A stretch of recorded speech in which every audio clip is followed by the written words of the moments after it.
नमस्कार दोस्तों, आप सभी का एक बार फिर से स्वागत है बीएचयू वर्ल्ड के इस ऑनलाइन लर्निंग प्लेटफॉर्म पे।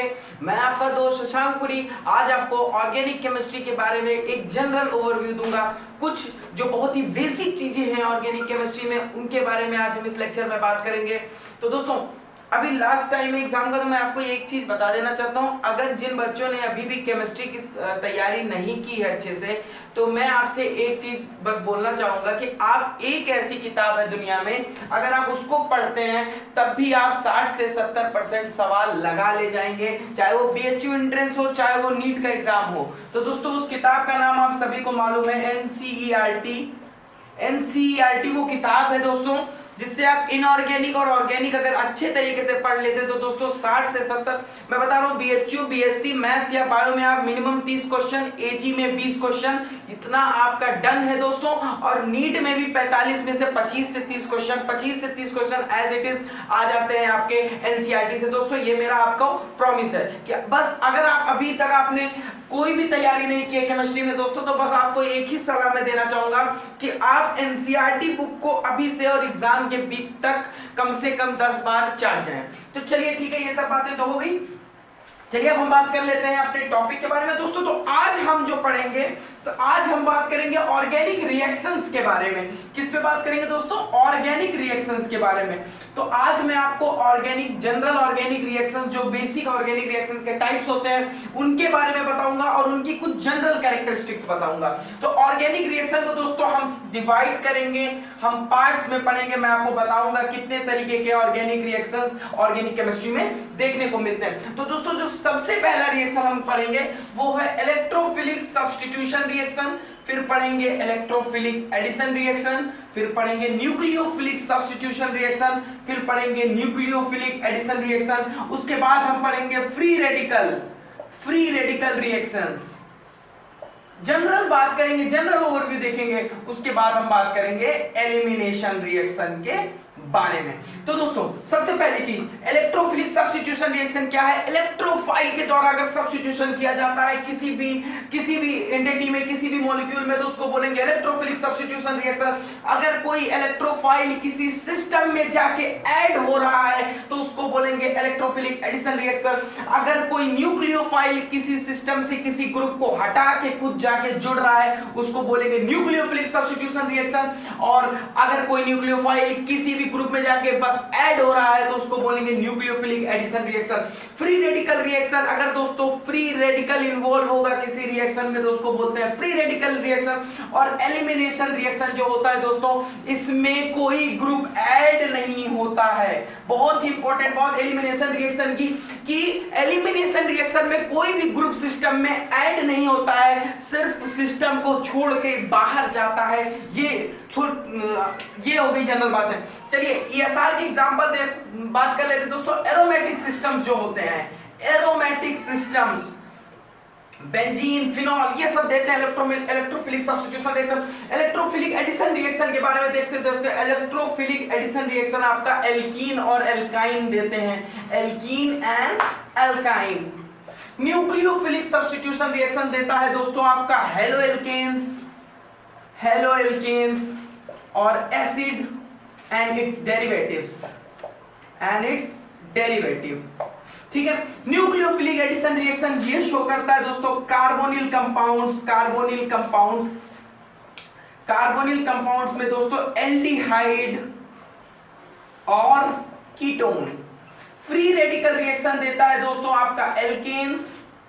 और एलिमिनेशन रिएक्शन कई चीजों में पाया जाता है, जैसे कि डिहाइड्रेशन रिएक्शन भी एक एलिमिनेशन रिएक्शन है दोस्तों। ये सब इसके लिए आपको कुछ चैप्टर्स में बता रहा हूं किसमें एलिमिनेशन रिएक्शन देखने को मिल जाएगा दोस्तों। अल्कोहल एंड फिनॉल्स में आपको देखने को मिल जाएगा दोस्तों। एक होता है डिहेलोजिनेशन रिएक्शन, ये भी एक एलिमिनेशन रिएक्शन है। तो एलिमिनेशन रिएक्शन कईयों में शो होता है। पर ये देखिए, इतनी बात हो गई दोस्तों। अब सबसे पहले फटाफट बात कर लेते हैं इलेक्ट्रोफाइल क्या होता है। सबसे पहले इस पे बात कर लेते हैं। इलेक्ट्रोफाइल, इलेक्ट्रॉन फाइल मतलब एफिनिटी, इलेक्ट्रॉन के प्रति एफिनिटी अगर होगी, इलेक्ट्रॉन के प्रति अगर उसको प्यार होगा तो उस सिस्टम को बोलेंगे इलेक्ट्रोफाइल। इलेक्ट्रोफाइल क्या चाहता है दोस्तों? इलेक्ट्रोफाइल इलेक्ट्रॉन की खोज में रहता है, इलेक्ट्रॉन की भूख में रहता है। तो ये कैसे सेंटर पे जाके लगेगा? जहां पे इलेक्ट्रॉन्स की रिचनेस होगी, और इलेक्ट्रॉन्स की जिसके पास रिचनेस है दोस्तों वो खुद क्या होगा? वो होगा न्यूक्लियोफाइल। बहुत ही सिंपल सी बात है, रिलेट करके पढ़ेंगे। इलेक्ट्रोफाइल के पास इलेक्ट्रॉन की कमी, इलेक्ट्रॉन की खोज में चल रहा है। इलेक्ट्रॉन की खोज में ये ऐसे सिस्टम के पास जाएगा जहां पे इलेक्ट्रॉन्स का एक्सेस होगा, और इलेक्ट्रॉन्स का एक्सेस जिसके पास होगा उसको बोलते हैं न्यूक्लियोफाइल। और न्यूक्लियोफाइल दोस्तों न्यूक्लियस लवर होता है, न्यूक्लियस लवर होता है। न्यूक्लियस लवर होने का मतलब है, न्यूक्लियस लवर होने का मतलब ऐसा नहीं कि वो न्यूक्लियस पे जाके अटैक करेगा, प्रोटॉन पे जाके अटैक करेगा। न्यूक्लियस यहाँ पे पॉजिटिव को सिंबलाइज करने के लिए यूज किया गया है। न्यूक्लियस का मतलब वो इलेक्ट्रॉन से अपने इजाफा पाना चाहता है। ये बात हो गई इलेक्ट्रोफाइल और न्यूक्लियोफाइल की। एक इंपॉर्टेंट चीज नोट करनी है आपको अभी, electrophile and nucleophile are a product of heterolytic cleavage. Heterolytic cleavage के प्रोडक्ट होते हैं दोस्तों, हेट्रोलिटिक क्लीवेज।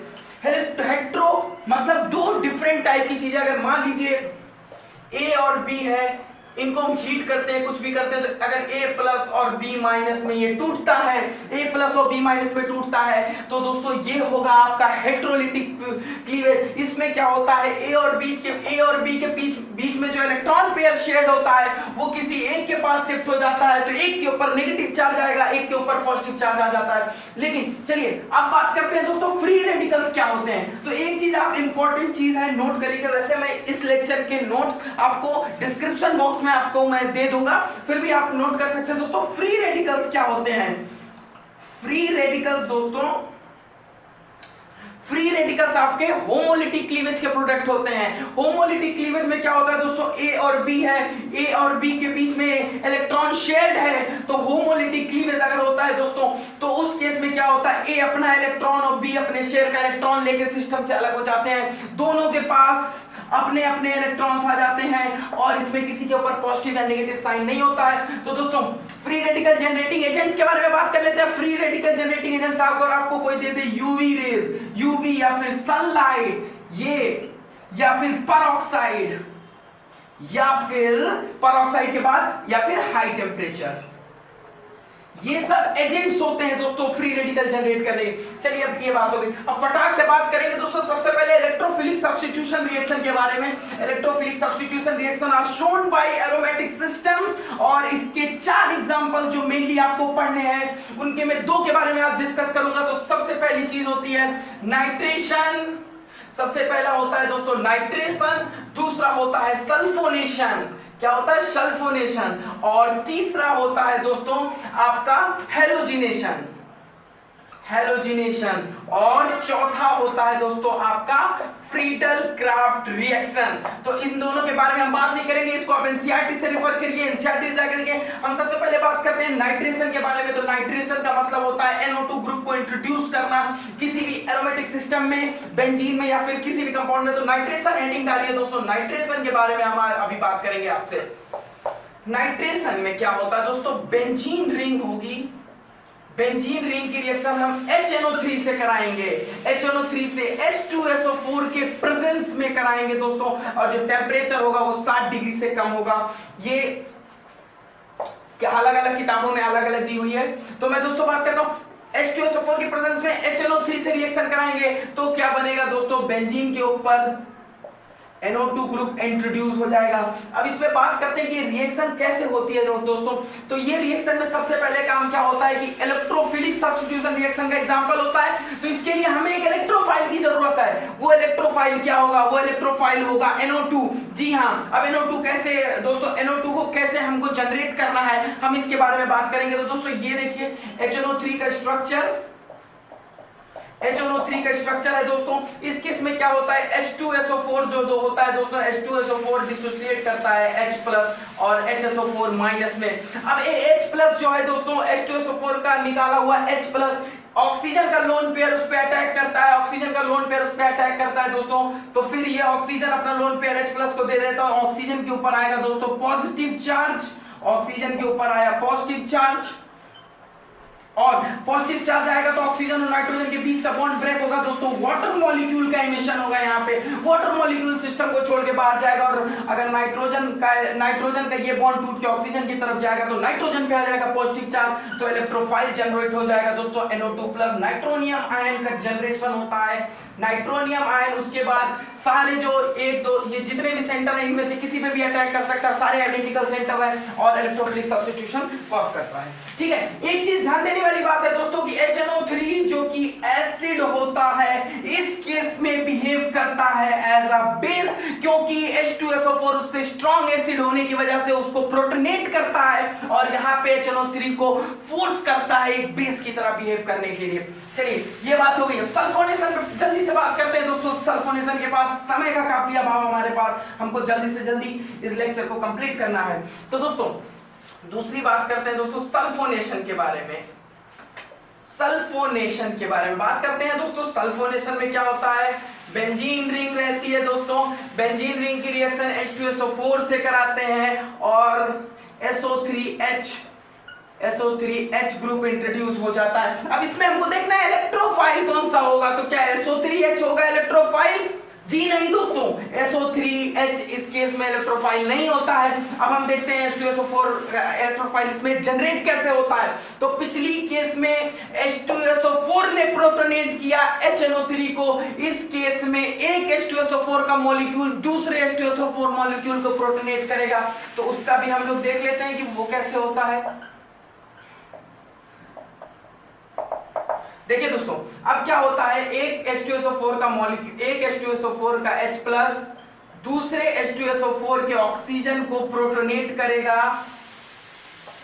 ठीक है, उसके बाद ये लोन पेयर इसको देगा तो इसके ऊपर आएगा दोस्तों पॉजिटिव चार्ज, इसके ऊपर आएगा पॉजिटिव चार्ज।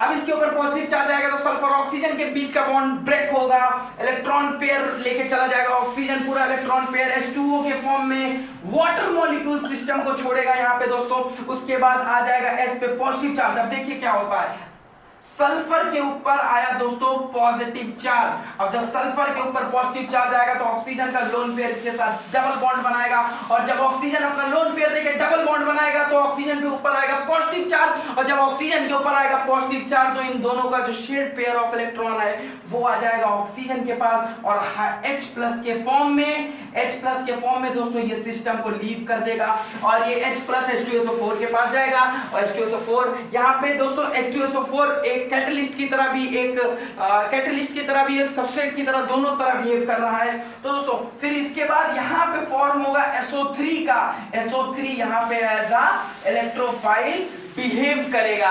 ठीक है दोस्तों, अब SO3 अटैक करेगा, SO3 उसके ऊपर अब अटैक करेगा। ये बात हो गई इलेक्ट्रोफिलिक सब्स्टिट्यूशन रिएक्शन की। चलिए दोस्तों बात कर लेते हैं जल्दी से इलेक्ट्रोफिलिक एडिशन रिएक्शंस के बारे में। किसके बारे में? Electrophilic addition reaction. Electrophilic addition reaction दोस्तों, इलेक्ट्रोफिलिक एडिशन रिएक्शन शो होता है एल्कीन्स और एल्काइंस के द्वारा। और एक और बात मैं बताना भूल गया दोस्तों, आपका एरोमेटिक सिस्टम जो बेंजीन का सिस्टम है, बेंजीन का सिस्टम क्यों न्यूक्लियोफाइल के लिए अटैक नहीं, न्यूक्लियोफिलिक रिएक्शंस नहीं देता है? क्योंकि बेंजीन जो रिंग होता है दोस्तों, बेंजीन रिंग के ऊपर और नीचे के प्लेन्स में दोस्तों पाई इलेक्ट्रॉन्स का जो क्लाउड होता है, इलेक्ट्रॉन्स का जो पाई इलेक्ट्रॉन्स का क्लाउड होता है दोस्तों इसके ऊपर और नीचे, और जब एक इलेक्ट्रॉन के ऊपर नेगेटिव चार्ज न्यूक्लियोफाइल जो कि खुद एक इलेक्ट्रॉन एफिशिएंट स्पीशीज है, इसके पास इलेक्ट्रॉन की कमी नहीं है, जब वो इस सिस्टम के करीब आता है तो वो इलेक्ट्रॉन क्लाउड इसको रिपेल करते हैं, और इस रिपल्शन की वजह से न्यूक्लियोफिलिक अटैक पॉसिबल नहीं होता है। तो दोस्तों ये बात आपको ध्यान देनी है, बहुत ही सिंपल सी बेसिक सी बात है, इसी वजह से न्यूक्लियोफिलिक अटैक नहीं हो पाता।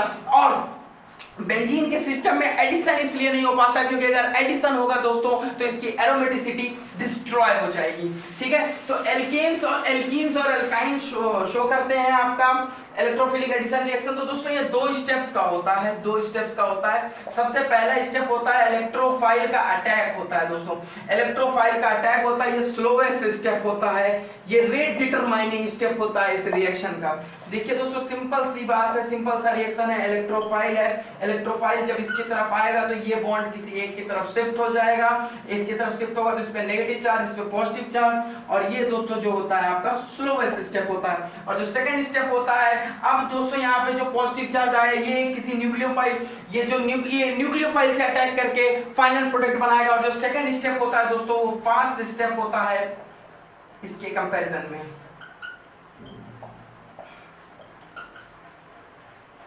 न्यूक्लियोफाइल, ठीक है, ये बात हो गई। चलिए दोस्तों अब बात करते हैं न्यूक्लियोफिलिक सब्स्टिट्यूशन रिएक्शंस के बारे में। अब बात कर लेते हैं न्यूक्लियोफिलिक सब्स्टिट्यूशन रिएक्शंस के बारे में। दोस्तों ये शो किया जाता है आपका हेलो एल्केन्स के द्वारा। हेलो एल्केन शो करते हैं इसको, और इसको अल्कोहल्स और आपके एसिड डेरिवेटिव शो करते हैं। तो चलिए बात कर लेते हैं न्यूक्लियोफिलिक सब्स्टिट्यूशन रिएक्शंस के बारे में।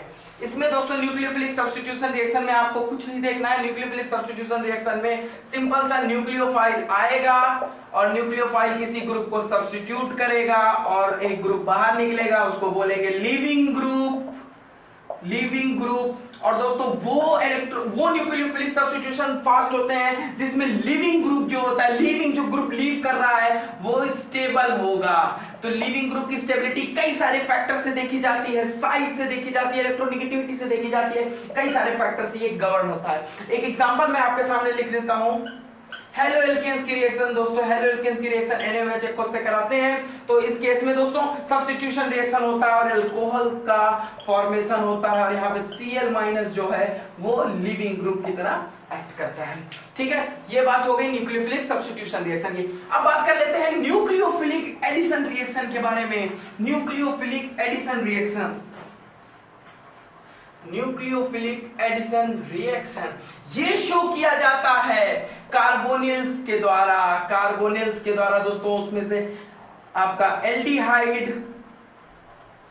एंड कीटोन, एल्डिहाइड और कीटोन शो करते हैं इस तरीके के रिएक्शन को। चलिए मैं आपके सामने बता देता हूं ये रिएक्शन कैसे होती है। ये मान लीजिए या तो कोई एल्डिहाइड है या फिर कीटोन है। न्यूक्लियोफाइल जो होता है दोस्तों, न्यूक्लियोफिलिक सेंटर होता है एल्डिहाइड और कीटोन में। जो कार्बन होता है ऑक्सीजन इलेक्ट्रोनेगेटिव होने की वजह से इलेक्ट्रॉन्स को विथड्रॉ करता है, जिसकी वजह से कार्बन के ऊपर पार्शियल पॉजिटिव चार्ज आने लगता है। कार्बन आपका पार्शियली पॉजिटिव होने लगता है। तो जब कार्बन पार्शियली पॉजिटिव होने लगेगा तो वो कार्बोनिल कार्बन बिहेव करेगा एज इलेक्ट्रोफाइल, और ये अगर वो इलेक्ट्रोफाइल की तरह बिहेव करेगा तो दोस्तों वो एक न्यूक्लियोफिलिक सेंटर बन जाता है, एक न्यूक्लियोफिलिक के अटैक करने का स्थान बन जाता है। तो न्यूक्लियोफाइल आके दोस्तों यहाँ पे अटैक करेगा।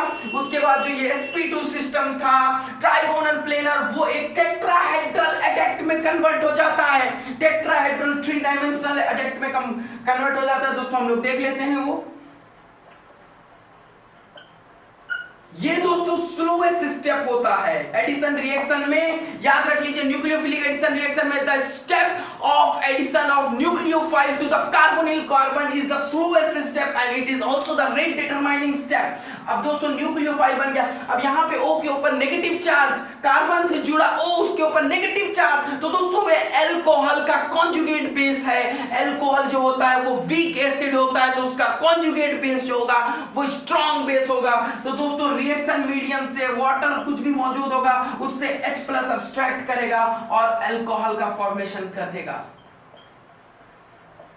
ठीक है दोस्तों, ये बात हो गई न्यूक्लियोफिलिक एडिशन रिएक्शन के बारे में। चलिए फटाक से बात करते हैं फ्री रेडिकल के बारे में। फ्री रेडिकल्स के बारे में दोस्तों, फ्री रेडिकल रिएक्शन के बारे में आपको सारी चीजें एनसीईआरटी में मिल जाएंगी। बस एक चीज का आपको ध्यान रखना है, फ्री रेडिकल रिएक्शंस जो होते हैं वो शो किए जाते हैं एल्केन्स के द्वारा।